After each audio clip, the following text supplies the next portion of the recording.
আমাদের ধর্ম আমাদেরকে যে ফ্যাসিলিটি আর যে অফার দিয়েছে, ছাড় দিয়েছে, আমরা তা জানি না। কি আর সুযোগ আছে মুসাফির হলে?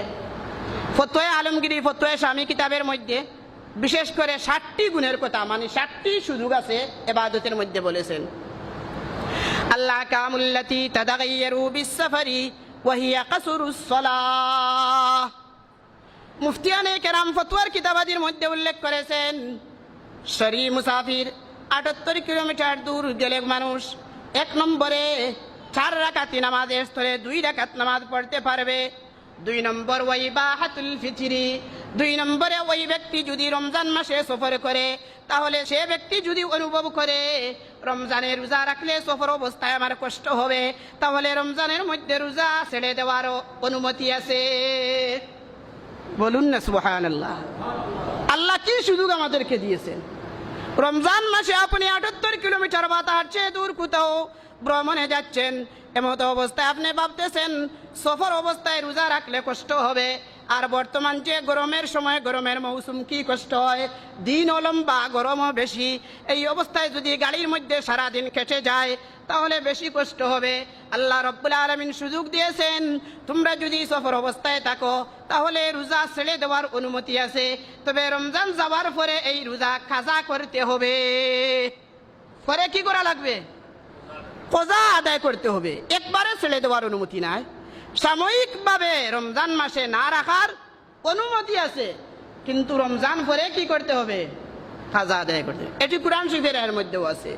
ফামান কানা মিনকুম মারিদান আও আলা সাফারিন ফাইদ্দাতুম মিন আইয়ামিন উখার। আল্লাহ রাব্বুল আলামিন বলেন, তোমাদের মধ্য থেকে যেই ব্যক্তি মিনকুম মারিজান অসুস্থ হবে, আও আলা সাফারিন অথবা ভ্রমণের মধ্যে থাকবে, ওই ব্যক্তি ফাইদ্দাতুম মিন আইয়ামিন উখার, রমজানের মধ্যে রোজা না রেখে রমজানের পরে রোজা রাখলেই চলবে। তাকে ছাড় দিছে।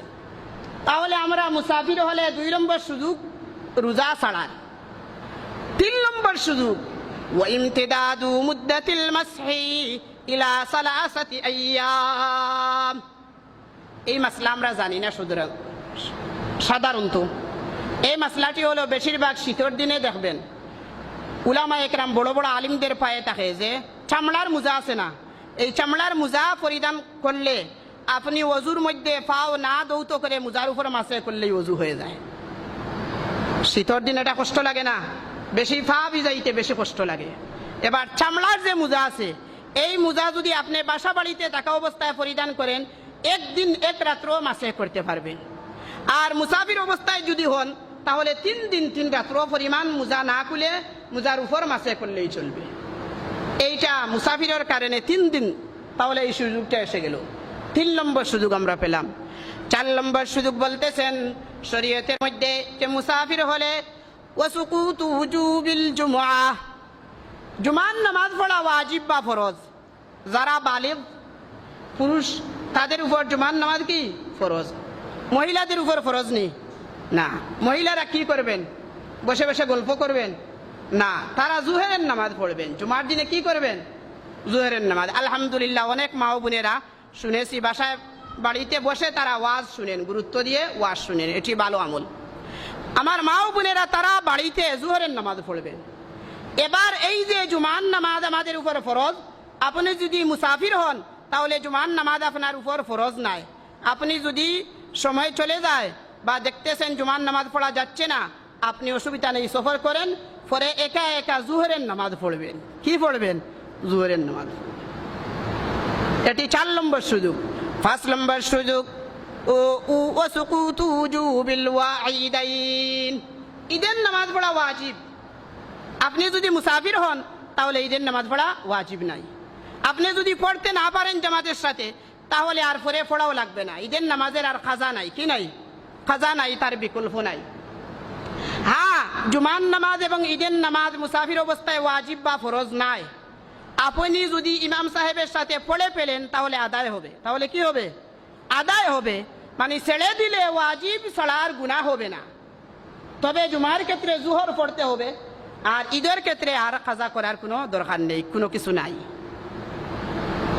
5 নম্বর সুযোগ। 6 নম্বর সুযোগ মুসাফির হলে শরীয়তের মধ্যে যেই সুযোগটা দেওয়া হয়েছে ওয়াসুকুতু উজুবিল উযহিয়া, আপনি যদি হজের মাসের মধ্যে কি থাকেন, এই জিলহজ মাস যেই দিন যেই 3 দিন কুরবানি করা হয়, ওই কুরবানি দিনের মধ্যে আপনি কোথাও ভ্রমণের মধ্যে আছেন, কিন্তু আপনার নেশাব পরিমাণ মাল আছে, যে মালের কারণে আপনার উপর কুরবানি দেওয়া ওয়াজিব হয়ে যায়, ওই কুরবানি আপনি যদি সফর অবস্থায় থাকেন, তাহলে সফর অবস্থায় কুরবানি করা আপনার উপর ওয়াজিব নয়। সফর অবস্থায় কুরবানি করা, হ্যাঁ আপনার সামর্থ্য আছে, মাল আছে, কিন্তু ওয়াজিব নাই। এরপরেও যদি কেউ আদায় করে তাহলে আদায় হয়ে যাবে। এজন্য যারা হজে যান, হজে বা উমরায় গেছেন, হজের সময় হাজি সাহেবরা কুরবানি সবাই করেননি, সবাই করেন না, তাদের উপর ওয়াজিব না, কারণ সবাই মুসাফির, সবাই কি স্থানীয় যারা আছে তারা তো করবে। আর মুসাফির অবস্থায় কেউ যদি কুরবানি করে তাহলেও তার কুরবানি আদায় হবে, অসুবিধা নেই, তবে ওয়াজিব না। 6 নম্বর 7 নম্বর সুযোগ মুসাফির হলে ওয়া হুরমাতুল খুরুজি আলাল হুররা, ওয়া হুরমাতুল খুরুজি আলাল হুররা বিগাইরি মাহরামিন, এটি মহিলাদের ক্ষেত্রে। আমার মা ও বোনেরা কোনো প্রয়োজনে কখনো হঠাৎ হঠাৎ এই নিকটতম কোনো দোকানে বা বাজারে একান্ত প্রয়োজনে একা একা যেতে পারবে, কিন্তু মুসাফিরের দূরত্ব যতটুকু আছে 78 কিলোমিটার বা তার চেয়ে বেশি, কোনো মাহরম ছাড়া, তার আপন কোনো পুরুষ ছাড়া কোনো প্রাপ্তবয়স্কা মহিলা একা একা ভ্রমণ করা জায়েজ নয়, তার জন্য হারাম। আমরা এখন তো দেখি না একা একা মহিলা বিদেশ চলে যায়, যান না, এটা আপনার বিষয়, কিন্তু মাসলা হলো একা একা যাওয়া হারাম। কোনো মাহরাম পুরুষ, আপন পুরুষ থাকতে হবে, অথবা আপনার একান্ত মহিলাদের এক জামাত আপনাদের নিকটবর্তী মানে পরিচিত যদি থাকে, তাহলেও কিছুটা ছাড় দেওয়া যেতে পারে। এই 7টা জিনিস হলো মুসাফির হলে কি আছে, সুযোগ আছে, কিন্তু আমরা এগুলো জানি না। এগুলোর মধ্যে বেশিরভাগ উল্লেখযোগ্য, আমাদের বেশি দরকারি হলো নামাজ আর রোজা। নামাজ আর মানে নামাজ তো 4 রাকাতের স্থলে 2 রাকাত পড়তেই হবে, আর রোজা রাখাও জায়েজ আছে, ছেড়ে দেওয়াও জায়েজ আছে।